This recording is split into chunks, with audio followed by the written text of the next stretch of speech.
Hi, welcome to Sports Talk Weekly with Todd Howard. I'm Rick Roberts. It's the eve of an extremely historical presidential inauguration, and everyone has Obama fever. The Class A Brooklyn Cyclones are changing their name to the Barkley Cyclones in honor of Barack Obama. It's a good thing John McCain didn't win, otherwise they'd have to change their name to the Creepy Old White Guy Cyclones. Topps plans to release a series of Barack Obama trading cards. It hasn't been this easy to get your hands on a president since Bill Clinton was in office. It's been a few months since our last show due to Todd's pending legal matter. She said she was 18. So let's catch up with what we missed. Tony Romo took a homeless man to a movie, and we thought dating Jessica Simpson was his only act of charity. Baseball broadcaster Rod Darling bragged on air about knowing 3 languages. It's a shame English isn't one of them. Former Major League All-Star Wally Joyner resigned as hitting coach of the San Diego Padres. The news came as a shock to many who didn't realize the Padres actually had a hitting coach. Alex Rodriguez purchased a 5,200 square foot penthouse apartment in Manhattan. It has 4 bedrooms, 1 for A-Rod and 3 for his ego. The Houston Rockets released center Marcus Campbell. The move was made to provide enough room at the end of the bench for both Dikembe Mutumbo and his walker. Josh Howard called himself an idiot for his videotaped disparagement of the national anthem. The Mavericks forward then went on to state that America has always been one of his favorite countries in the United States. BYU lost its first game of the season, being crushed by unranked TCU 32-7. Some of the players were so ashamed that they only went home to 2 of their wives. And now it's time for the question of the day.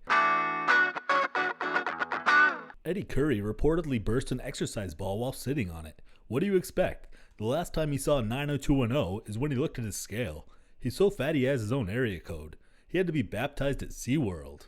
Please, if Andruw Jones gets any fatter, he'll be able to cover all 3 outfield positions without even moving. He's so fat you have to grease the door frame and hold a Twinkie on the other side just to get him through. He took up pages 41, 42, and 43 in his high school yearbook. When you walk around him, you get lost. Are you finished? Randy Johnson has signed a 1-year contract with the Giants. He's expected to attract a huge fan base since San Francisco men are known to have an affinity for big units. The Kansas City Royals have announced plans to make major renovations to Kauffman Stadium.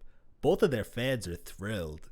Viagra has signed on to become a sponsor of the NHL, which makes sense because if you've ever had an erection that lasted for 3 days, you definitely want to put it on ice. Charles Barkley was arrested on suspicion of driving under the influence in Scottsdale, Arizona.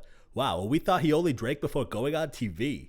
The Utah Jazz have announced that forward Carlos Boozer will undergo arthroscopic knee surgery.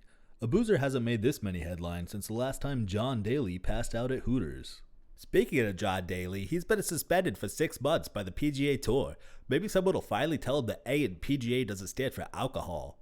Saints quarterback Drew Brees has been named the NFL's Offensive Player of the Year. In related news, Terrel Owens has been named the NFL's Most Offensive Player of the Year.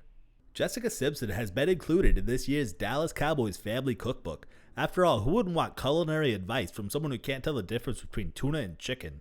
The Dallas Cowboys have released troubled cornerback Pacman Jones. You know you've had a bad year when the INT in your stat column refers to interrogations. The Cleveland Browns have hired Eric Mangini as their next head coach. The 37-year-old began his NFL career as a ball boy with the Browns in 1994 before going on to be a whipping boy with the Jets. Thunder forward Kevin Durant recently revealed that he eats Fruity Pebbles and Trix every morning for breakfast. If you lived in Oklahoma City, you wouldn't want to do anything to increase your life expectancy either. The Cavaliers are undefeated at home, proving once and for all that visiting teams hate Cleveland nearly as much as the rest of the country does. Don King is selling his Florida home. The oceanfront property is easily the most instupetuant, splendificent, and ostentacular house on the entire block. The Boston Red Sox are reportedly interested in signing rotund slugger Prince Fielder. Well, not the Red Sox per se, but the team's hot dog vendors, beer vendors, the sausage guy. A dozen athletes, including 6 NFL players, have agreed to donate their brains to science. The brains of the football players are considered to be especially valuable since they've never been used. Now it's time for What the F. The Yankees are asking the city of New York for an additional $5 million for fancy public bathroom improvements for the new stadium. It seems like an appropriate request for a team that's been known to piss its money away. I mean, come on, they spent almost $500 million on 3 players. What the F? Just because they choked and missed the playoffs, they had to spend and spend big. It's a quintessential short man's response to failure. But seriously, Brian Cashman, I'll build you a pair of stilts with a 2x4 and some nails from Home Depot for $10 and get you some of those Extend penis pills from the ads on TV. Stop blowing the taxpayers' money just because you're only 4 feet tall. I'll be thinking of your tiny little overcompensating ass when I'm sipping on a $14 beer at my $2,500 seat at the new Yankee Stadium, the house the taxpayers built. That's going to do it for tonight. With Todd Howard, I'm Rick Roberts. Good night, you bastards.